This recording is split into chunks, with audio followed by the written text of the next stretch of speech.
ഇനി chief minister Vijay.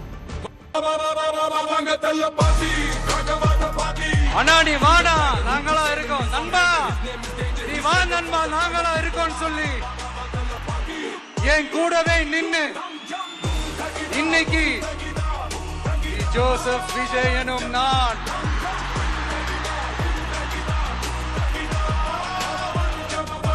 This is a new beginning.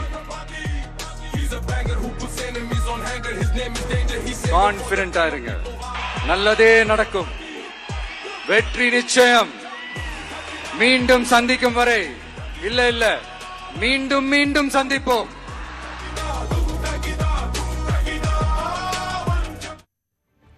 നടൻ വിജയ് തമിഴ്നാട് മുഖ്യമന്ത്രിയായി സത്യപ്രതിജ്ഞ ചെയ്തു. ദ്രാവിഡ രാഷ്ട്രീയത്തിൽ പുതുചരിത്രം എഴുതിയാണ് തമിഴ്നാട്ടിൽ TVK സർക്കാർ അധികാരത്തിലെത്തിയത്. ദിവസങ്ങൾ നീണ്ട അനിശ്ചിതത്വത്തിനൊടുവിൽ കേവല ഭൂരിപക്ഷം തേയ്ക്കാനായതോടെ വിജയുടെ സർക്കാർ രൂപീകരണ സ്വപ്നം യാഥാർത്ഥ്യമാവുകയായിരുന്നു.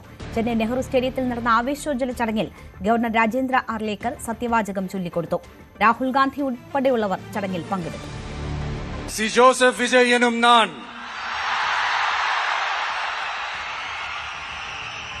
தமிழ்நாட்டு அரசின் முதலமைச்சர் என்ற முறையில்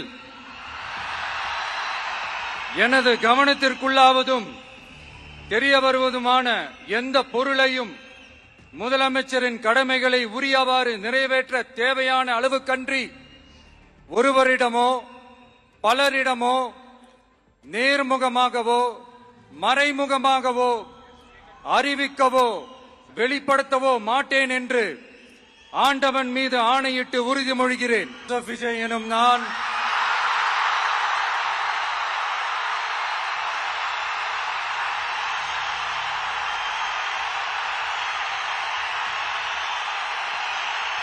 சட்டப்படி அமைக்கப்பெற்ற இந்திய அரசியல் அமைப்பின்பால் உண்மையான நம்பிக்கையும் மாறா பற்றும் கொண்டிருப்பேன் என்றும் இந்திய நாட்டின் ஒப்பில்லாத முழு முதல் ஆட்சியையும் ஒருமையையும் நிலை நிறுத்துவேன் என்றும் தமிழ்நாட்டு அரசின் முதலமைச்சராக உண்மையாகவும் உளச்சான்றின்படியும் என் கடமைகளை நிறைவேற்றுவேன் என்றும் அரசியல் அமைப்பிற்கும் சட்டத்திற்கும் இணங்க அச்சமும் ஒருதலை சார்பும் இன்றி விருப்பு வெறுப்பை விலக்கி பலதரப்பட்ட மக்கள் அனைவருக்கும் நேர்மையானதை செய்வேன் என்றும் ஆண்டவன் மீது ஆணையிட்டு ഉറുതിമൊഴിகிறேன். കൊട്ടാരത്തിൽ നിന്നല്ല വരുന്നതെന്നും സാധാരണക്കാർക്കൊപ്പം ഉണ്ടാകുമെന്നും വിജയ് സത്യപ്രതിജ്ഞയ്ക്ക് ശേഷം പറഞ്ഞു. நான் ஒன்னும் பெரிய மன்னர் பரம்பரையிலிருந்தெல்லாம் வந்துடல. உங்கள ஒருத்த மாதிரி தான், உங்க குடும்பத்துல ஒருத்த மாதிரி தான், உங்க புள்ள மாதிரி தான், உங்க மகன் மாதிரி தான், உங்க அண்ணன் மாதிரி தான், உங்க தம்பி மாதிரி தான். விஜய் தம்பி நீ வா நாங்க இருக்கோம், விஜய் தம்பி நீ வா நாங்க இருக்கோம், அண்ணா நீ வாடா நாங்களா இருக்கோம், நண்பா நீ வா நண்பா நாங்களா இருக்கோம் சொல்லி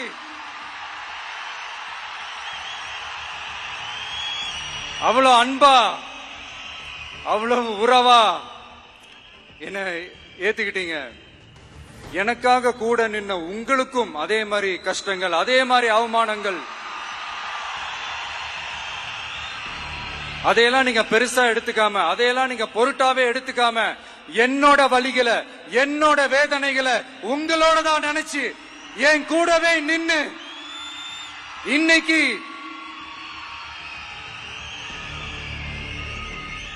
ஜோசப் விஜய் எனும் நான்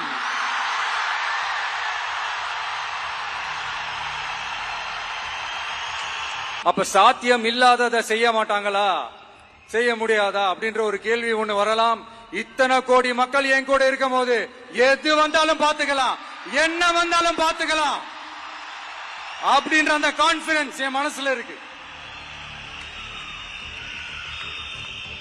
സിനിമയിലേതുപോലെ തന്നെ ആവേശകരവും ഗംഭീരവുമായിരുന്നു മുഖ്യമന്ത്രിയായിട്ടുള്ള വിജയുടെ രംഗപ്രവേശം.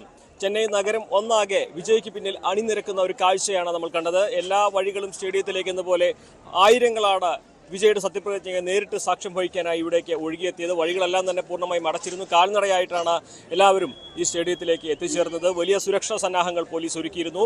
കൃത്യം 10 മണിക്ക് തന്നെ സത്യപ്രതിജ്ഞാ ചടങ്ങുകൾ തുടങ്ങി.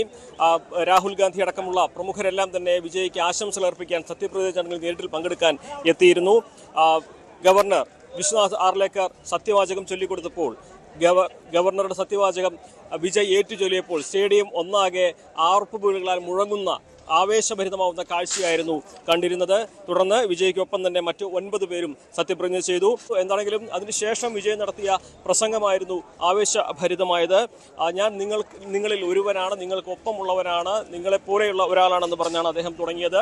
പക്ഷേ ഇവിടെ അസാധ്യമായതൊന്നും ഞാൻ സാധ്യമാക്കുമെന്ന് പറയുന്നില്ല. സാധ്യമായതെല്ലാം തന്നെ ചെയ്യുകയും ചെയ്യും. അസാധ്യമായത് സാധ്യമാക്കാൻ ജനങ്ങളുടെ പിന്തുണ, നിങ്ങളുടെ പിന്തുണ എനിക്കൊപ്പം ഉണ്ടല്ലോ എന്നായിരുന്നു വിജയ് പറഞ്ഞിരുന്നത്. നിലവിൽ ഖജനാവ് കാലിയായ ഒരു അവസ്ഥയാണ്. ഇതേക്കുറിച്ച് ധവളപത്രം പുറത്തിറക്കും. അതിനുശേഷം എന്തെല്ലാം ചെയ്യുമെന്ന് ആലോചിക്കും, തീരുമാനിക്കും. എല്ലാം ജനങ്ങൾക്ക് മുമ്പിൽ വെച്ച് ജനങ്ങളെ അറിയിച്ചു തന്നെ ചെയ്യുകയുള്ളൂ. ഒരിക്കലും ഒളിച്ചോ മറച്ചോ ഒന്നും ചെയ്യില്ല എന്നും അദ്ദേഹം വ്യക്തമാക്കി. എന്താണെങ്കിലും പറഞ്ഞ കാര്യങ്ങൾ നടപ്പാക്കും.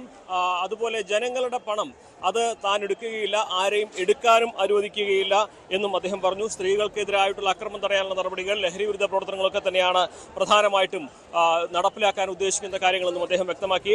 അതോടൊപ്പം തന്നെ ആദ്യമായി 3 കാര്യങ്ങളിലാണ് വിജയ് ഒപ്പിട്ടത്. ഒന്ന്, 500 വാട്ടിൽ താഴെ വൈദ്യുതി ഉപയോഗിക്കുന്നവർക്ക് 200 യൂണിറ്റ് സൗജന്യ വൈദ്യുതി നൽകാനുള്ള തീരുമാനത്തിൽ അദ്ദേഹം ഒപ്പുവെച്ചു. അതുപോലെ തന്നെ മയക്കുമരുന്നിനെതിരെ സ്പെഷ്യൽ ടാസ്ക് ഫോഴ്സിനെ നിയോഗിക്കുന്ന തീരുമാനമെടുത്തിട്ടുണ്ട്.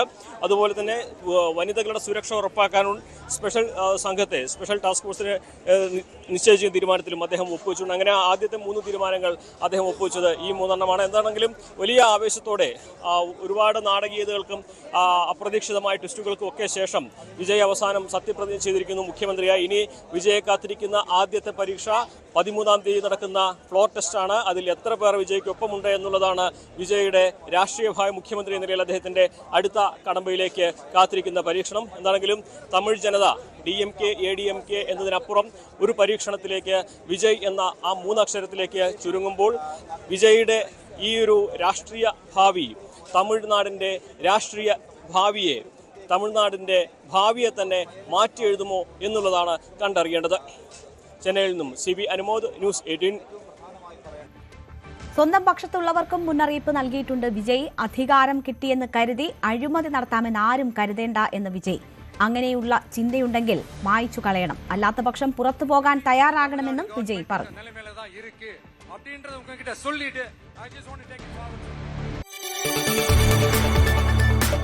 കൂടുതൽ വാർത്തകൾക്ക് News 18 Keralam YouTube channel subscribe ചെയ്യുക.